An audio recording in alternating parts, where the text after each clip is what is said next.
In today's show, an investigative journalist makes the case you cannot live without hope. Atheist turned Christian, Lee Strobel is a New York Times best-selling author known for his popular apologetic series of books that began with The Case for Christ. The Washington Post calls him one of the evangelical community's most popular apologists. As an atheist, Lee was an award-winning legal editor for the Chicago Tribune. He began investigating biblical claims, seeking to expose the truth about Jesus, and in turn, truth discovered him. Lee and his wife, Leslie, have been married for over 40 years. Please welcome prolific author, teacher, and TV personality, Lee Strobel. Great to see you, my friend. Great to see you. Now, you are a prolific author. How many books do you have out now? Oh, golly. You know, I had to do a report on how many books I'd done for the university where I'm a professor, and I'd never really counted them before, and I put it all down. It was 42. 42? And I was shocked. I told my wife, no wonder I'm so tired. Now, you started out years ago, and the original book you wrote was The Case for Christ? Right. I mean, that book has gone around the world, hasn't it? Well, it's been a shock to me because back when I wrote it in 1998 originally, and we're about to come out with an updated and expanded edition. Again? Again, yeah. That's awesome. You know, people said that apologetics are evidence for the faith. People aren't interested in that anymore. You know, people are more interested in personal experience and not so much on the evidence that our faith is really grounded in reality. Yeah. And so when I wrote the book, I didn't have any big expectation for it. But what shocked me and really surprised me was that among readers of the book who come to faith in Jesus Christ, the single biggest group are young people, 16 through 24. Wow. And that is surprising. That's because, beautiful. yeah, a lot of people say, well, they don't really care about things like objective truth and evidence for faith. But the truth is they do. Yes. They do. They want to know, is our hope rooted in reality? Is it based on something solid? Or is this just wishful thinking that we hope this is true? No, biblical hope is different than the hope of the world. Yes. The hope of the world is kind of wishful thinking that says, you know, you blow out your candles on your birthday cake and you say, oh, I hope I have a good year this year. You know, you don't have any control over whether it's going to be a good year. But so the kind of hope that the world has is something they do. They hope for something. But biblical hope is something we can have. We can possess it. Hebrews 10 verse 23 says that we hold unswervingly to the hope we possess because he who promised is faithful. Wow, that's such a powerful verse. So the way I define biblical hope is that it is the confident expectation that God is willing and able to fulfill the promises that he's made to us. Oh man, that's gorgeous. You know, years ago, one of the things when Sally and I were married and we were pastoring with my father, and we had begun to dream about what changes we would bring to a church. One of the studies we saw, and I forget the denomination that did it, was that once their kids left high school and went into university, the vast majority, their faith was destroyed. Yes. As many as 70%. Destroyed by the professors.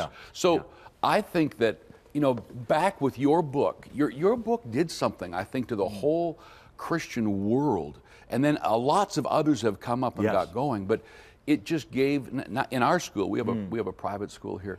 In our high school, we literally bring apologetics now into that classroom, so they're not going into university kind of going, duh, I think I believe in Jesus. Exactly. That is so important. I'm so glad you're doing that. I get so many people who come to me, parents and grandparents, who just, you can see the look of pain and anguish on their face, and they say, you know, my son or my daughter, my grandchild went away to school, and they just told me they're an atheist. They don't believe anymore. And they were raised in the church, and they were confirmed or they were baptized, and I don't know what to do. And I tell them, first of all, don't panic. You know, because it's easy for us to react to that word atheism and panic. And I say, first of all, don't panic. I said, atheism is popular these days. It's kind of a trendy thing, and a lot of people will call themselves atheists. They're not really. They kind of think they are, but not really. So don't panic. Number two, keep praying. Keep praying. Don't let up on your prayers.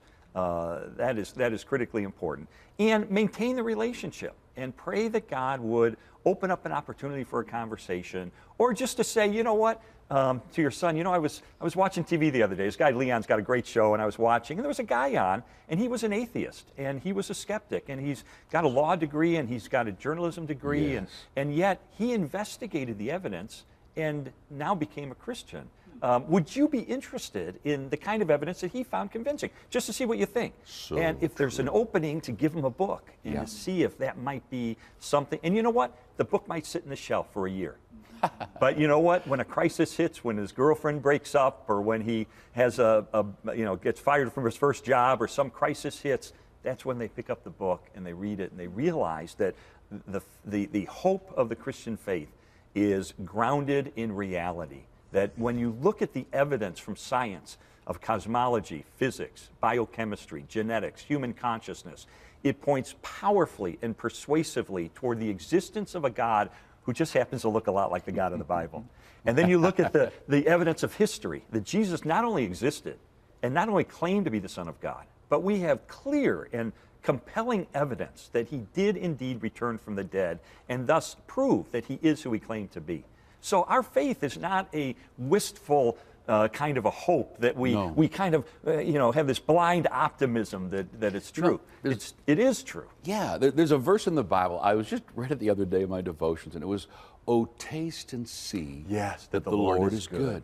And I've noticed as a pastor now for over 30 years that first-generation Christians have a remarkable love, because they've tasted the other world. Yes. And then they come to Christ. Yes.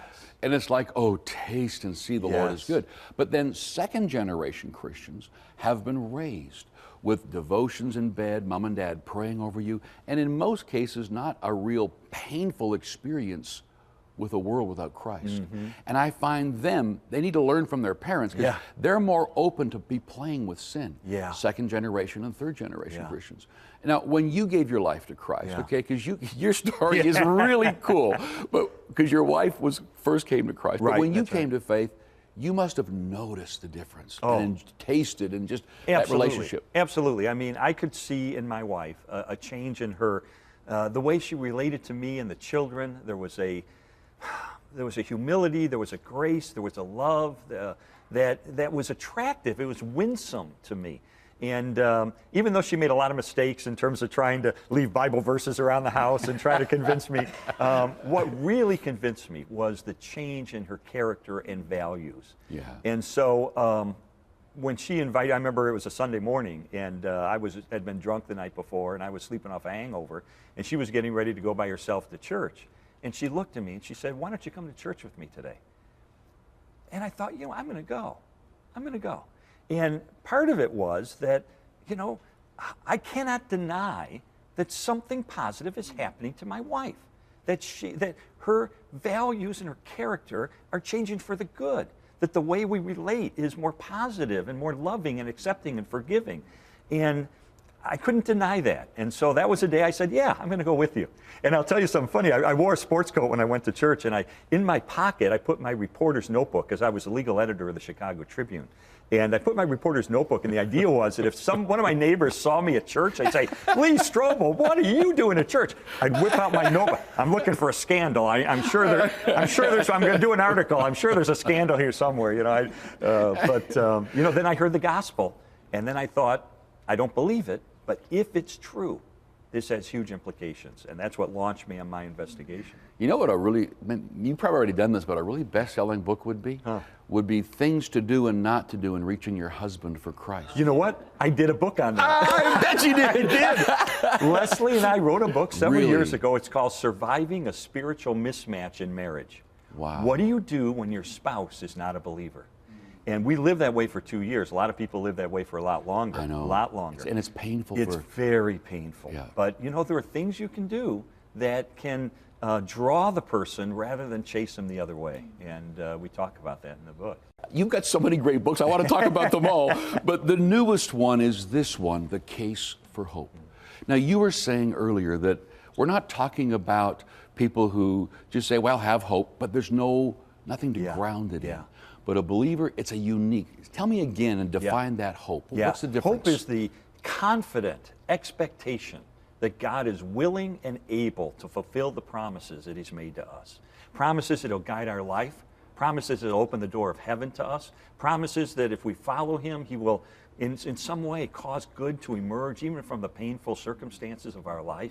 All these promises in Scripture that He is willing and He is able to fulfill us. That gives us hope. The Bible uses the word anchor when it talks about hope. Our hope is anchored in that. And when you think of a boat, you know, if you're not anchored, eventually you're going to drift away, who knows where. But when you're anchored somewhere, you're going to stay there. It's rooted in the truth of who God is. You know, the word hope, I remember even in marriage counseling that a marriage could be so bad, but if all of a sudden things just change towards the positive a little bit, and they both got some hope. Yes. They'd go on for years on a new path and they'd make this marriage work.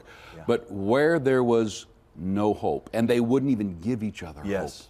And so when we talk about the word hope, right from divorces to suicides, don't you think hope's the key word there? It is, and what happens, scientists have found this, doctors have found this through the years, which is that if you take hope away from someone, it's like a death sentence. It's like a death sentence. Yeah. There was a guy during Vietnam, the war in Vietnam, who was captured by the Viet Cong. And he was a 24-year-old Marine. And he decided to cooperate with the Viet Cong. And they told him, if you cooperate with us, we'll let you go. So he was a model prisoner, and he led the thought reform group among the other prisoners, and he did everything he was told. But he came to realize they had lied to him. They weren't going to let him go. And when that realization hit and the hopelessness set in, the hope was drained away, he laid down on his cot and he sucked his thumb until he died. He just wasted away. And doctors talk about this. It's called give-up-itis. And it's a phenomenon you see among prisoners of war who give up. They lose hope, and it will kill you. Wow. So hope, you know, the Bible talks about a hope deferred makes the heart sick. And that proverb is true, that if we take away, and yet the opposite is true too. If there is hope, and not just, as I say, wishful thinking, but a hope that's grounded in the truth of who God is. This is a God who loves us, who created us, who sent His Son to redeem us, who wants to adopt us as His son or daughter. We build our hope on that. That's solid ground. And then that gives us a confidence and a courage to face the future. If you just joined us, my guest today is Lee Strobel, who wrote this book, The Case for Hope. When we come back, we're going to unpack some of these amazing truths. Doubt is when you're hung up over an issue. You're not sure. You've got some questions. You've got some hesitancy, some ambivalence. Right. Disbelief is the willful decision not to believe. We believe Jesus Christ came to give every person on this planet a chance to live with power, passion, and purpose.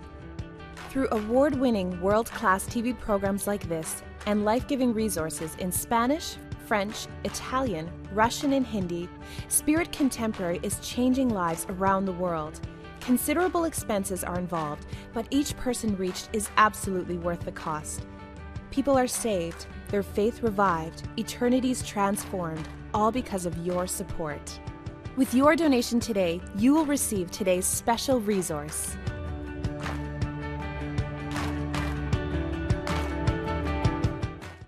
With the help of technology, it is now easier than ever to connect with friends and family all over the globe. And for the first time ever, Springs Church is available to watch online. Get access to Spirit Contemporary Church every single week. You'll enjoy great music and an inspiring message from Leon Fontaine. You'll even be able to connect with people from around the world. This is my personal invitation to join me on Springs Online.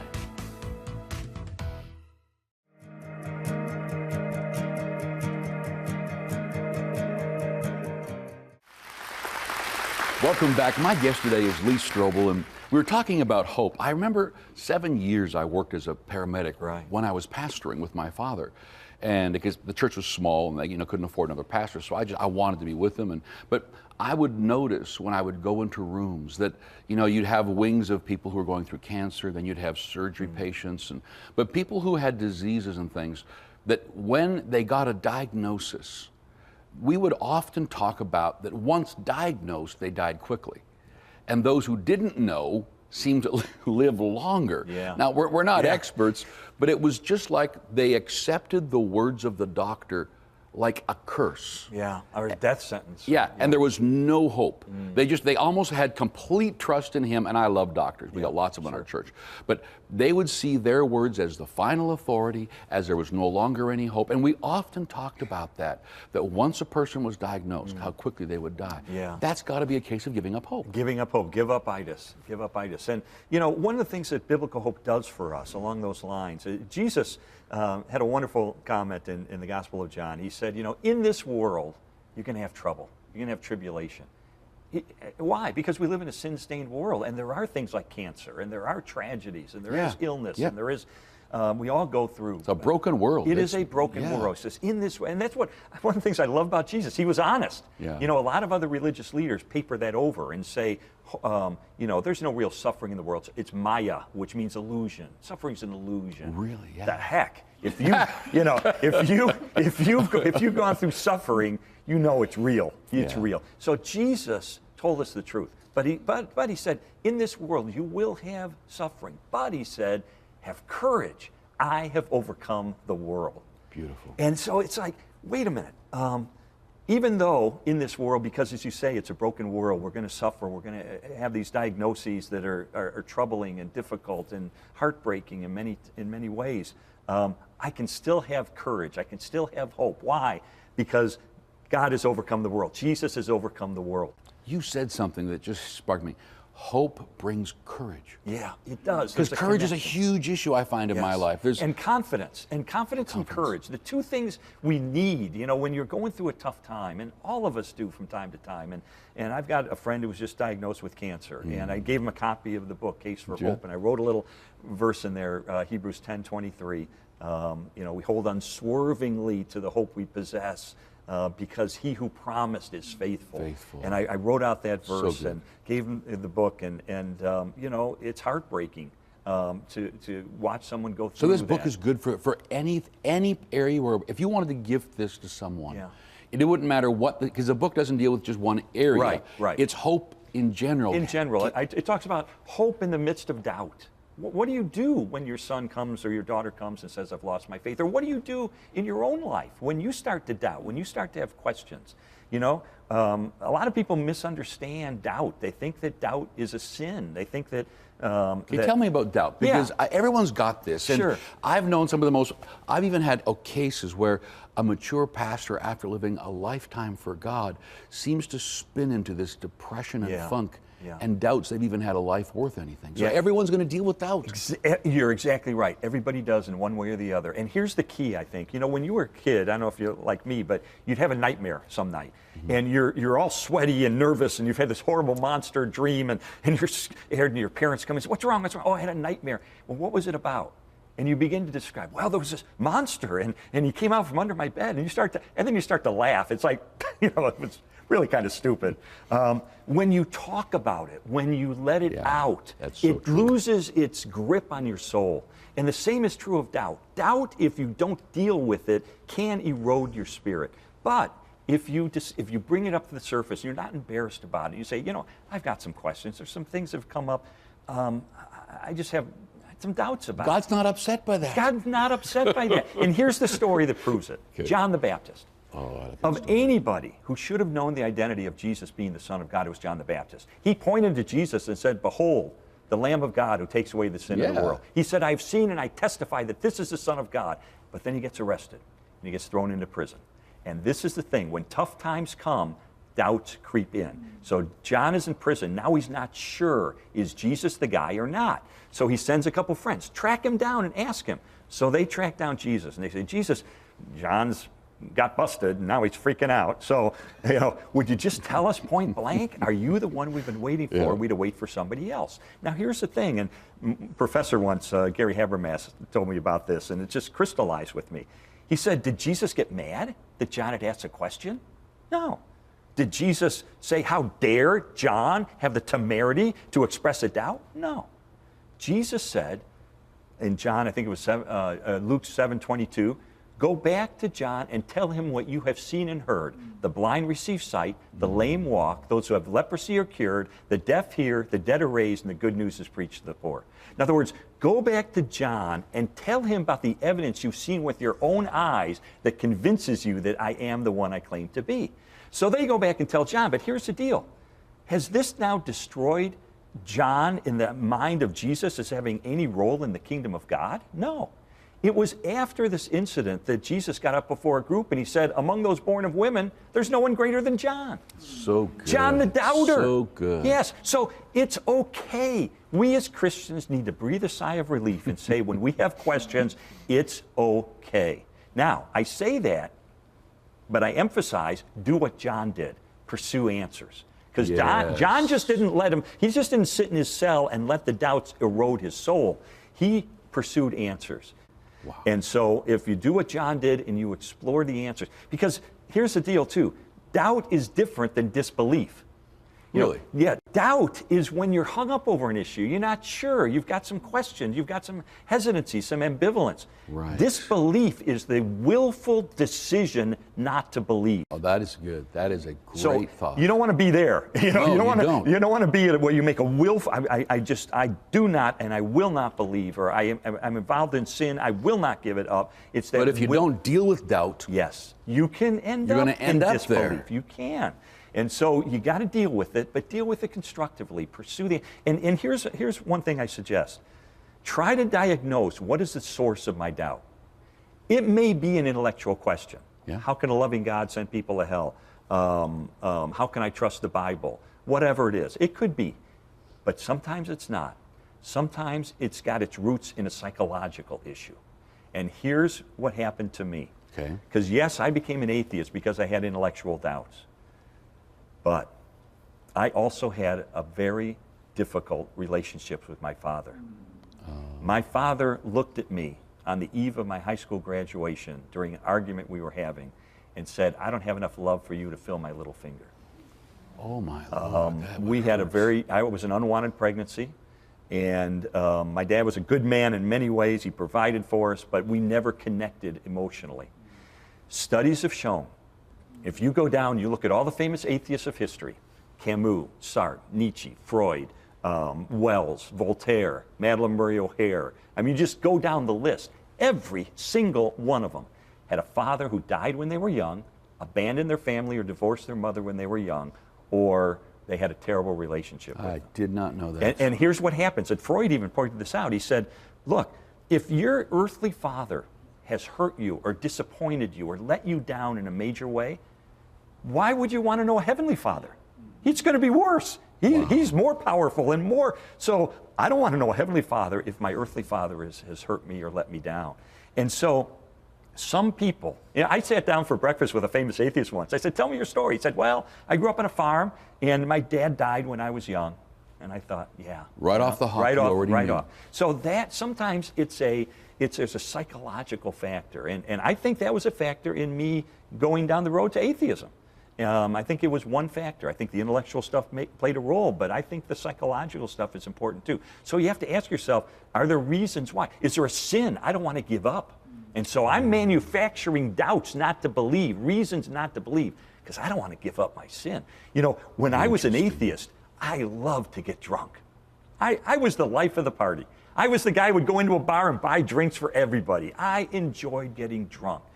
I didn't want to give that up. No. And so that was a reason to find a doubt. And what about this? And what about that? When the truth was, I didn't want to give up my sin. Interesting. So there are lots of reasons behind it. Man, our time is already up. This has been so good, Lee. Thank you for being with us. My pleasure. It's great talking to you, Leon.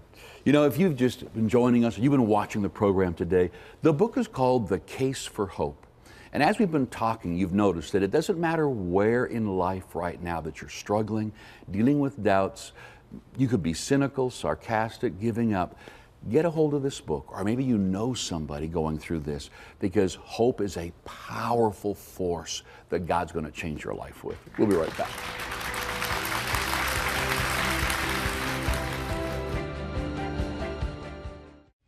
Devoted, a daily devotional created with you in mind. Easy to read and simple to understand.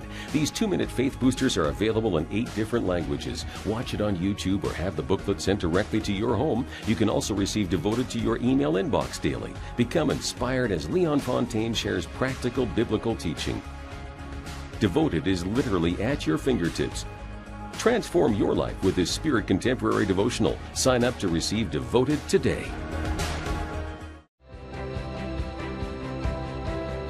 Wow, I always enjoy having Lee Strobel on the show. He brings such a unique look at the Bible. And learning to better understand the Bible is a huge part of sharing Jesus with people. Lee is a great example of what it means to be spirit contemporary.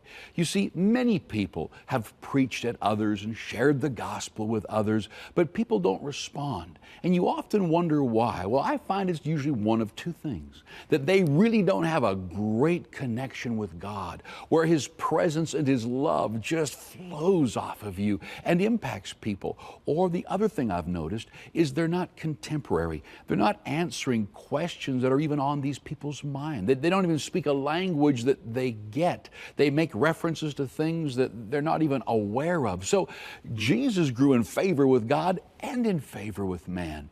That's why we want to get the gospel of Jesus Christ around this planet, but in a spirit contemporary way, because people come to Christ by the thousands, and I believe by the millions. Why don't you join this team and this cause for $30 or more? That donation will do amazing things for God, and we'd like to send you a gift just to say thank you. And I want you to know that as we continue to make a greater and greater imprint and impact on this world, it is your giving that makes the difference and allows us to walk through every door that God opens for us. God bless you. We trust that you are being blessed, uplifted, and encouraged in your Christian walk through today's program. As a viewer, you should know that we care about you. We value you greatly and appreciate your prayers. Did you know that Miracle Channel is taking the good news of Jesus Christ around the world through award-winning programs like this? We are actively translating ministry programs into languages like Spanish, French, Italian, and even Russian. We even air on television stations in the Middle East. This means that millions upon millions of people are hearing about Jesus Christ in their language, and it's all thanks to people like you. Considerable expenses are involved, so we need your support, because each person who gives their life to Jesus is absolutely worth the cost. Each is of infinite value to God. You are very important to us. We care greatly about your spiritual growth, which is why we would like to get today's resources into your hands. When you support this program by making a donation, you are not only enriching your walk with the Lord, you are sharing Jesus with someone on the other side of the globe. Your donation transforms lives by reaching literally millions of people with the gospel. Call now and change someone's life today.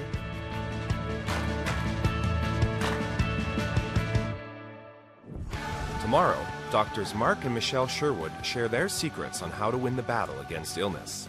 Absolutely. And I don't suggest that anybody does this, but the only nutritional protocol that has ever been shown to extend life is starvation.